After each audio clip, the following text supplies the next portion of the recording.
I am a 26-year-old female who works for an amazing small engineering company. However, I've always had an issue with a woman named Cheryl. Cheryl is a holdover office manager from when the current owner's dad founded the company, and the company is her queendom. I actually feel very sorry for her because she's divorced, her kids don't speak with her, and I think the company is the only thing that she is going in her life. She is like a grandma to the current owner, but he has admitted that he can't wait until she retires because she is overbearing with him too. The company had an amazing year, and our owner decided that we were essentially going to shut down for the month of June. He was going to host an optional retreat in Mexico, where he would pay for all food, drinks, and accommodations. However, we had to pay for our plane ticket. When I found out Cheryl was not planning on going, I could not sign up fast enough. I flew down with a friend and coworker, and the second we got our bags put away, it was bikinis on and straight to the swim-up bar. On the way down the hallway, we ran smack into Cheryl. We tried to be pleasant, but she looked me up and down like I was dressed like a streetwalker, and she looked so disgusted. My friend and I walked along smirking that we weren't in the queendom and made jokes about finding Cheryl a nice man so she'd either get laid or kidnapped by the time we got to the pool. Cheryl had sent out a group text, reminding us that we were on a work trip and we should choose our outfits to reflect the prestige of the company paying for the trip.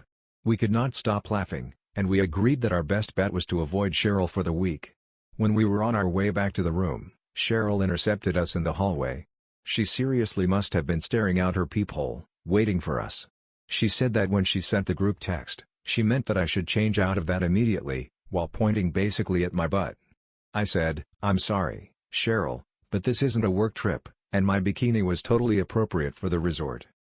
She said, "We are a company founded on Christian principles, and we should dress as such." I suck so bad at confrontation, and this was one of those things where 5 minutes after I had a million witty things to say, but all I could come up with was that I would wear a sarong in the hotel, but this is all I brought for the pool and beach.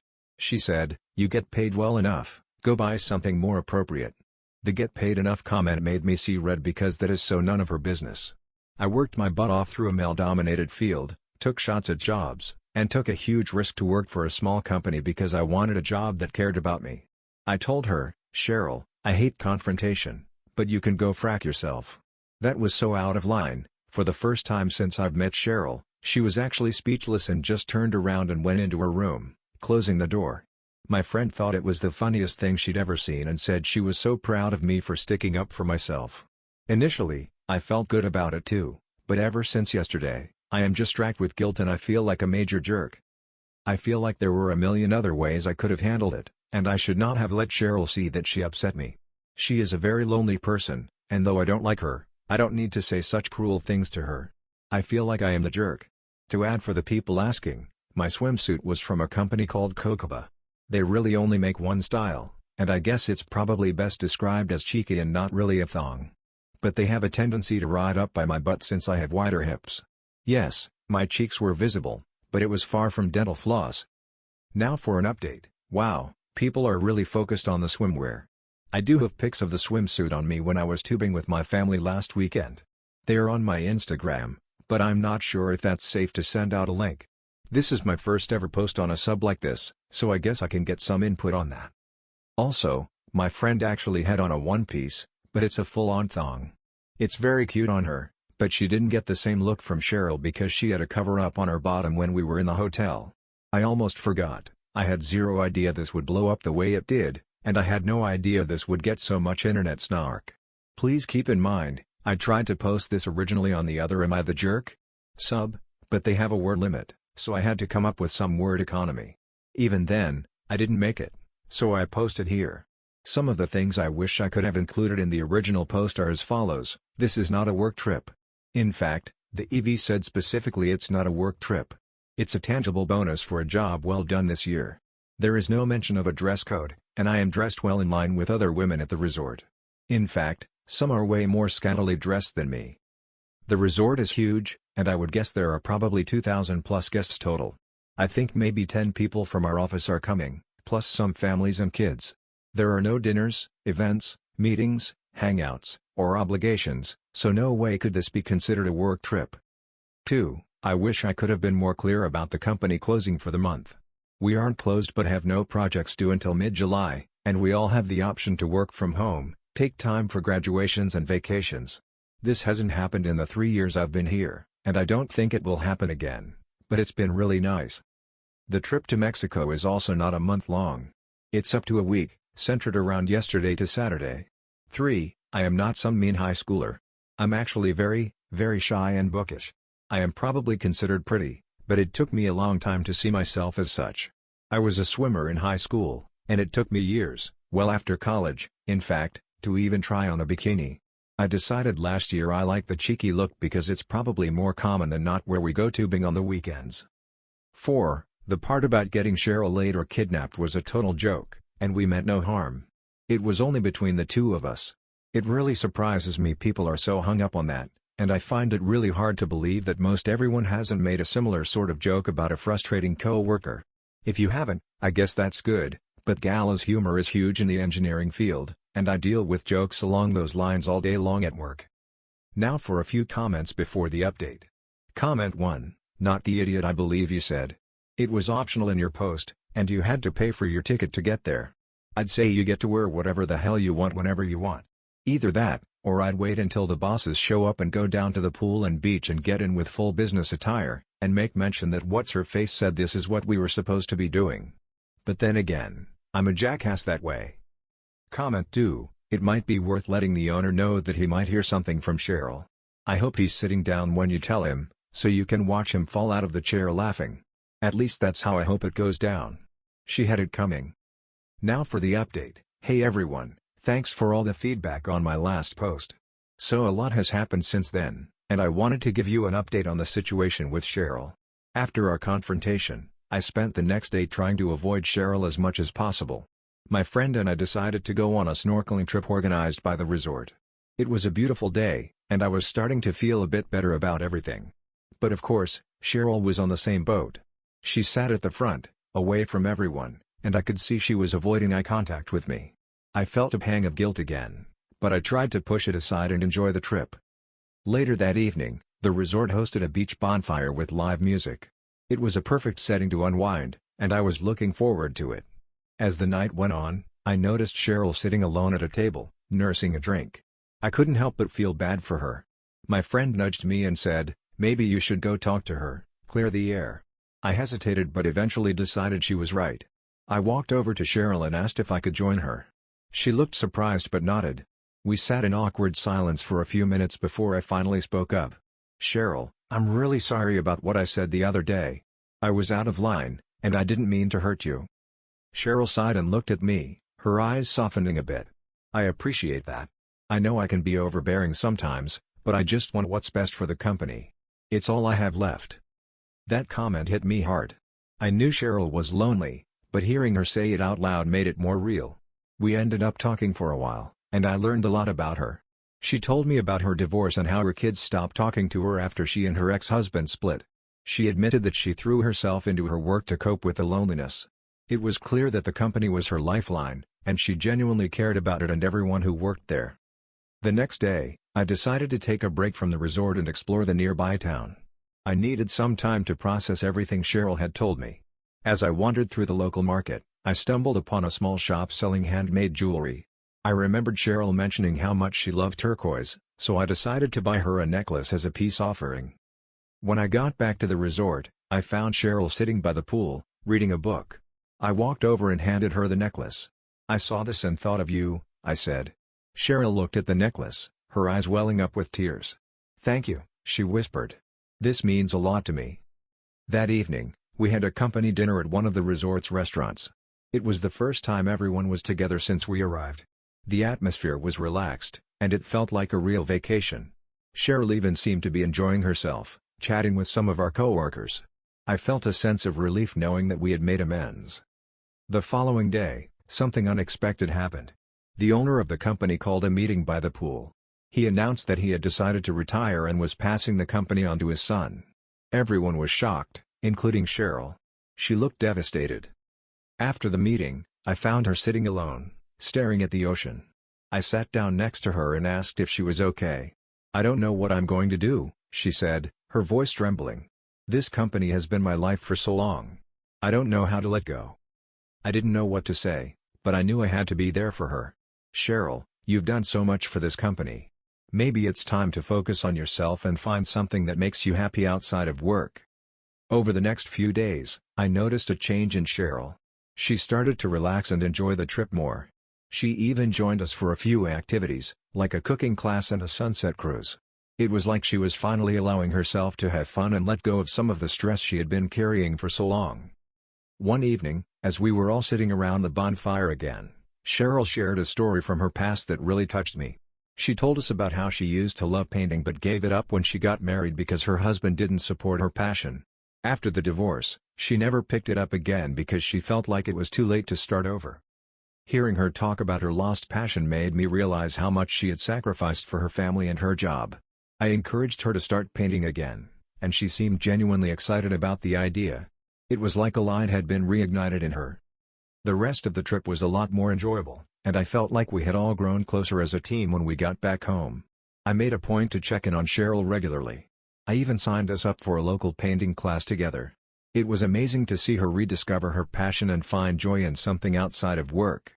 Our relationship has improved significantly, and I no longer see her as just an overbearing office manager. She's a person with her own struggles and dreams, just like the rest of us. Thanks for reading, everyone. Am I the idiot for threatening to call the cops on my sister-in-law for dumping her baby on me? Just read a similar post and remembered this. My 23-year-old brother and 25-year-old sister-in-law live with me. They had a baby in December. I expressly told them I wouldn't be able to watch him unless previously asked to. I wouldn't watch him for anything short of an absolute emergency unless they had asked earlier and I'd agreed. All of this was said and agreed upon before he was born. Well, about 2 months after he was born, they started asking me to take him for a minute while they left. At first, it was short periods, but it gradually got longer and longer until I reminded them about our agreement. It stopped for a while, but eventually, they started doing it again. This process repeated on and off until the baby was about 6 months old, and I decided I'd had enough. So, my sister-in-law asked me to watch the baby for a minute, her exact words, and I told her, okay, but I have plans in a bit, so I can't watch him for long. She told me it wouldn't be long and walked out of the house. About 20 minutes passed, and she was still not back, so I called her. She said she was about to walk into a movie and would call me when it was over. No, I told her. I have a job interview and I have to leave in 20 minutes. If you're not back by then, I will leave him in his crib and call the police to report an abandoned child. She arrived just as I was leaving the house, and they've never left him with me like that again. But I still get so much crap during holidays and such when the entire family is together. My mother also complains that she now has to watch him for the last-minute stuff they want to do. Am I the idiot to add, we all live in my parents' house together? I have lived there for almost 4 years, and they only moved in just before the baby was born. So, I have the habit of calling the house mine, when technically, it is not. Almost forgot, literally copy and pasted from my comment to clarify, my parents do not live with us, they have an apartment. My parents were in the apartment way before I moved into the house. After we all moved out, they downsized and rented the house out. Their last tenants left about a month before I was discharged from the military, and my parents asked if I wanted to rent the house from them. I said yes and moved in, and I've been paying the mortgage. Since my brother moved in, we've been splitting the bills. My parents do not want to live in the house because they are old and disabled, and the house isn't really disabled-friendly. My mother has diabetes, a torn medial collateral ligament, and meniscus in her knee, and has dislocated her shoulder recently. My father has a herniated disc in his back and whatever the disease is called that slowly fuses your bones together. So he's mostly in a wheelchair and occasionally uses a walker. The house is not designed for wheelchair use, so he can't even get to the bathrooms, he can only get to the living room and kitchen. I'm so sorry, my parents' disabilities have led them to not living in the home they own but don't want to renovate for things they deem unnecessary. Now, for a few comments before the update. Comment 1, not the idiot, how can for a minute result in her almost walking into a movie theater? That is not a 1-minute thing. Your sister-in-law is dishonest. I probably would be more extreme and say, okay, I will start counting to 60. Once I hit 60, I am out. No one can command your time without discussing it with you. Comment to not the idiot, they were exploiting you, and you enforced your boundaries. Good for you, by the way. When you say living with you, does that mean in your apartment? Then give them a deadline to leave. Now for the update. Hey everyone, thanks for reading. So things have taken a turn for the worst since my last update. After the incident where my sister-in-law left the baby with me to go watch a movie, I thought we had finally reached understanding, but I was wrong. It all started last week when my brother and sister-in-law had a huge fight. I don't know all the details, but it was bad enough that my brother stormed out of the house and didn't come back for 2 days. During that time, my sister-in-law was a wreck, and of course, she started leaning on me more than ever to watch the baby. One evening, she asked me to watch him again, saying she needed to clear her head. I was hesitant but agreed, thinking it would be a short walk or something. Hours passed, and she didn't return. I called her multiple times, but she didn't pick up. I was stuck with the baby all night, missing out on a work project I had to finish. When she finally came back the next morning, she looked disheveled and didn't offer any explanation. I was furious but decided to let it go for the moment. The next day, my brother returned, and they had another argument. This time it was about money. Apparently, they were behind on their share of the bills, and my brother had been hiding it from her. She was livid and accused him of being irresponsible. He fired back, saying she was never around to help with the baby and that he was doing everything he could. It was a mess, and I was caught in the middle of it. To make matters worse, my parents got wind of the situation and called me, concerned about the baby's well-being and the tension in the house. My mom, despite her health issues, offered to take the baby for a few days to give us all a break. I reluctantly agreed, thinking it might help, but it only made things more complicated. My brother and sister-in-law started arguing about whether or not they should move out and find their own place.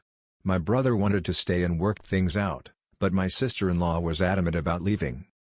During this time, I started noticing some strange behavior from my sister-in-law. She was constantly on her phone, texting someone, and being very secretive about it. One night, I overheard her talking to someone on the phone, and it sounded like she was making plans to leave my brother. I didn't want to jump to conclusions, but it was hard not to worry about what was going on. Then, a few days ago, everything came to a head. My sister-in-law packed up her things and left, taking the baby with her. She didn't leave a note or tell anyone where she was going. My brother was devastated and started blaming himself for everything that had happened.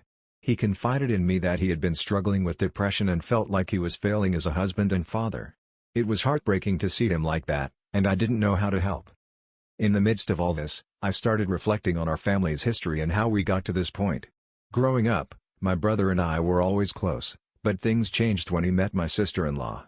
She was always very independent and had a strong personality, which sometimes clashed with my brother's more laid-back nature. They had their ups and downs, but I never thought it would come to this. I also thought about my parents and how their health issues have affected our family dynamics. My mom has always been the glue that held us together, but her health has been declining, and she can't do as much as she used to. My dad's condition has also put a strain on everyone, and I think it's taken a toll on my brother and sister-in-law's relationship as well. As the days went by, my brother tried to reach out to my sister-in-law, but she wasn't responding to his calls or texts. He was worried about the baby and didn't know what to do. I suggested he talk to a lawyer to understand his rights and options, but he was hesitant, not wanting to escalate the situation. Then, out of the blue, my sister-in-law showed up at the house with the baby. She looked exhausted and said she needed to talk. We all sat down, and she explained that she had been staying with a friend, trying to figure things out. She admitted that she had been feeling overwhelmed and didn't know how to handle everything. She apologized for leaving without saying anything and said she wanted to try and work things out with my brother. They had a long emotional conversation, and it seemed like they were making some progress. But just when I thought things might be getting better, my brother dropped a bombshell. He confessed that he had been seeing a therapist and had been diagnosed with severe depression. He had been hiding it from everyone, including my sister-in-law, because he didn't want to burden anyone with his problems. My sister-in-law was shocked and didn't know how to react. She felt betrayed that he had kept something so important from her, and it brought up all the trust issues they had been dealing with. They decided to take some time apart to figure things out, and my sister-in-law took the baby and went back to her friend's place. Now, the house feels emptier than ever, and I'm left wondering what will happen next. My brother is trying to focus on his mental health, but he's struggling without his family. My parents are worried about the baby and the future of our family, and I'm stuck in the middle, trying to support everyone while dealing with my own frustrations and concerns. Thanks for reading. Am I the idiot for telling my husband's friends to stop criticizing our kids? I feel like I'm trapped between a rock and a hard place. Honestly, my husband and I have 4 children. We gave birth to our last baby just 7 months ago. Our last baby was incredibly unexpected. I had my tubes tied 8 years ago, and therefore, we weren't exactly prepared. Our home was not big enough, etc., so we made the decision to sell our home and move into a bigger place. We sold our home when I was 6 months pregnant and moved an hour away, to my husband's childhood town. We found an absolutely gorgeous farmhouse, well below our budget. It was perfect, until it wasn't. Moving to my husband's hometown was probably the worst possible decision we could have made for our family. Since we moved into this home, he started having visitors nearly daily. This is not normal and never has been. I told him I was fed up with visitors being here so often, after a month or so. So, he started going out all the time, every weekend and at least once during the week, for hours at a time. When he was home, all his childhood buddies were calling him 6 or more times a night, asking him to come do favors for them, come have a fire, come drink some beers, etc. Even if my husband didn't want to, he would still go. It caused many fights because this still continued after I gave birth. It did not change until he came home from one of his nightly hangouts at 2 a.m. to me packing all of me and the kids' stuff. The baby was maybe 3 months old at this point. He begged me to stay and promised big changes. And honestly, he has stood true to it. He stopped going out all but once or twice a month, and I was totally fine with that. Here's the new issue, however: his buddies, John, Cindy, John's girlfriend, and Ben, have been coming here quite often recently. We have a fire pit and live right on the river, so they bring their kids, and we have BBQs and whatever. My postpartum depression is toned down now, so I don't mind visitors. But for the past 2 times these people have been here, they keep making comments about how much they don't like their kids. They say those kids so many times a night that I've lost count. They even say it to me and my husband whenever we say anything about needing to do something for our kids. I've always defended all the children, and my husband was originally, but now he just sits by silently, which bothers me a lot. It's like he's developing the same attitude as his buddies. I've noticed his patience with the kids is dropping since hanging out with these people, and he's a lot more snappy. But last night, I really had a moment because Ben got on the phone with his oldest daughter, a 16-year-old who was at their home, and he was screaming at her through the phone, calling her dumb, ignorant, etc., right in front of absolutely everyone. When he got off the phone, he looked at my husband and said, "Those freaking kids, man." So I said, "No, that was hurtful. We actually like our kids." Ben got pissed as soon as I said he's hurtful but didn't say anything. I told my husband last night when everyone left that I don't want these people here anymore. I don't like surrounding myself with adults who act so ignorantly to the children I'm raising. I'm teaching my kids to know that isn't okay, and you are who you hang out with. So by hanging out with these people, we are not setting a good example. My husband said that Ben was over the top and he agrees with me on that, but that John and Cindy are just joking when they say it. I told him, absolutely not. You don't joke about hating your kids to the level that they do, and they are just as bad as Ben because they were laughing when he was screaming at his daughter. I don't want them here at all, none of them. He thinks I'm trying to control him and says that I'm trying to ensure that he has absolutely no social life outside of me and the kids because I always find an issue with the people he hangs out with. Am I the jerk now? For a few comments before the update. Comment 1, not the idiot times a million. These people sound toxic to your husband's psyche and your family. It's hard to know if it's a location problem or a husband problem, though. If he doesn't prioritize his family, then he isn't much of a husband. It sounds like the people around you all got trapped in a situation they don't like, and instead of improving themselves, they take it out on the children. Not a vibe you want to bring to your own household. Comment 2, not the idiot 100% on your side. Here you are the average of the 5 people you associate with, and these guys are atrocious. Would he want you hanging out with girls who hated their husbands and insulted them constantly in front of you? Put your foot down and stand firm. I wouldn't want a bunch of deadbeats around me either. Now, for the update. Thanks for all the comments from the last post. So, here's what's been happening since then. After that big argument with my husband about his friends, things got pretty tense around the house. We didn't talk much for a couple of days, and when we did, it was mostly about the kids or other mundane stuff. I could tell he was still upset about me not wanting his friends around, but I stood my ground. I didn't want those negative influences around our children. A week later, my husband came home from work and told me that John and Cindy had invited us to a barbecue at their place. I was hesitant, but he insisted it would be a good opportunity to clear the air and maybe find some common ground. Reluctantly, I agreed to go, hoping it might help ease the tension between us. The barbecue started off fine, the kids were playing in the yard, and the adults were chatting and grilling. But as the evening went on, the same old comments started creeping back in. John and Cindy made a few offhand remarks about their kids, and I could see my husband getting uncomfortable.